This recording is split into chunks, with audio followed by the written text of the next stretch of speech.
Delhi assembly ఎన్నికల్లో BJP గెలుపునకు కలిసి వచ్చిన అంశాలేంటి?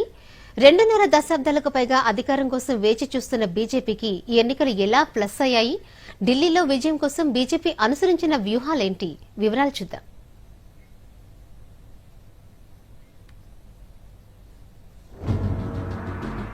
దేశంలో సగానికి పైగా రాష్ట్రాల్లో అధికారంలో ఉన్న బీజేపీ దేశ రాజధానిలో గెలుపు కోసం వ్యూహాత్మక ప్రణాళికలు అమలు చేసింది. ఎన్నికలకు 6 నెలల ముందు నుంచే కీలక నేతలు రంగంలోకి దిగారు. గత ఎన్నికల్లో ఓటమికి గల కారణాలను విశ్లేషించుకుంటూనే ఏ సెగ్మెంట్లలో ఎలా ముందుకు వెళ్లాలనే దానిపై సమగ్రంగా చర్చించిన తర్వాత తమ ప్లాన్ను అమలు చేశారు. గత ఎన్నికల్లో కేవలం 8 సీట్లకే పరిమితమైన బీజేపీ తాజా ఎన్నికల్లో అసాధారణ గెలుపును సొంతం చేసుకోవడం వెనుక డబుల్ ఇంజిన్ అభివృద్ది మంత్రం పనిచేసిందని రాజకీయ విశ్లేషకులు అభిప్రాయపడుతున్నారు.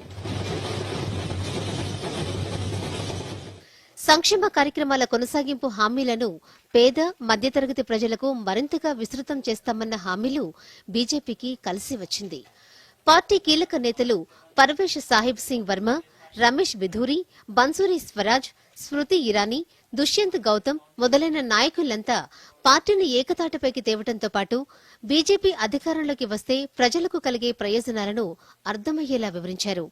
ప్రధానమంత్రి నరేంద్ర మోదీ పలుమార్లు నమో యాప్ ద్వారా వర్కర్లతో వర్చువల్ గా సమావేశాలు నిర్వహించి ప్రభుత్వం అమలు చేస్తున్న సంక్షేమ పథకాలను వివరించడం ఎన్నికల్లో కలిసి వచ్చింది. బీజేపీ ఢిల్లీ మేనిఫెస్టోల్లోనూ స్థానికంగా ప్రజలను ఆకట్టుకునే విధంగా పలు అంశాలను ప్రస్తావించడం గెలుపులో కీలకమయ్యింది. ముఖ్యంగా యమునా నది శుద్దీకరణ, రోడ్డు రవాణా సౌకర్యాల కల్పన, 10 లక్షల ఆరోగ్య బీమా, 5 లక్షల ప్రమాద బీమా, గిగ్ వర్కర్లకు సంక్షేమ బోర్డు, ఢిల్లీ పరిసర ప్రాంతాల్లోని 1700 అనధికార కాలనీలలో నివసించే ప్రజలకు యాజమాన్య హక్కుల కల్పన వంటి హామీలు బీజేపీకి కలిసి వచ్చింది. ఢిల్లీ ఎన్నికల్లో బీజేపీ అధికారంలోకి రావటానికి ఇటీవల కేంద్ర బడ్జెట్ కూడా ఓ కారణమని పలువురు ఆర్థిక నిపుణులు విశ్లేషిస్తున్నారు. ఇటీవలి బడ్జెట్లో ఇన్కమ్ ట్యాక్స్ భారీగా తగ్గించడం వంటివి మధ్యతరగతి వర్గాల్లో సానుకూలత కలిగేలా చేసిందన్న ప్రచారం జరుగుతోంది. బడ్జెట్పై ప్రభుత్వ, ఐటీ ఉద్యోగుల నుంచి సానుకూల స్పందన రావడంతో ఎన్నికల్లో ఆ వర్గం ప్రజలు బీజేపీకే పట్టం కట్టారని పలువురు విశ్లేషిస్తున్నారు. స్విగ్గీ, జొమాటో, అమెజాన్ వంటి సంస్థల్లో పనిచేసే గిగ్ వర్కర్ల గురించి బడ్జెట్లో ప్రత్యేకంగా ప్రస్తావించడం బీజేపీకి ప్లస్ పాయింట్గా మారిందని సమాచారం. గిగ్ వర్కర్లకు పింఛనిచ్చే ఆలోచనతో ఆయా కుటుంబాలు బీజేపీకి దగ్గరైనట్లు తెలుస్తోంది. ఇక 1993లో ఒక్కసారి మాత్రమే బీజేపీ ఢిల్లీలో విజయం సాధించింది. అప్పట్లో బీజేపీ ఏకంగా 49 స్థానాలు కైవసం చేసుకుంది. కాంగ్రెస్ కేవలం 14 సీట్లకు పరిమితమైంది. 1998 తర్వాత అధికారం కోసం బీజేపీ ఎన్ని ప్రయత్నాలు చేసినా చివరకు నిరాశ ఎదురైంది. 1998 నాటి ఎన్నికల్లో బీజేపీ 15 సీట్లకు పరిమితం కాగా కాంగ్రెస్ మాత్రం 52 స్థానాలను గెలుచుకుంది. ఇక 2003 ఎన్నికల్లో బీజేపీ కొద్దిగా పుంజుకుని 20 సీట్లు దక్కించుకుంది. ఆ తర్వాత జరిగిన సాధారణ ఎన్నికల్లో బీజేపీ సీట్ల సంఖ్య 23కు చేరింది.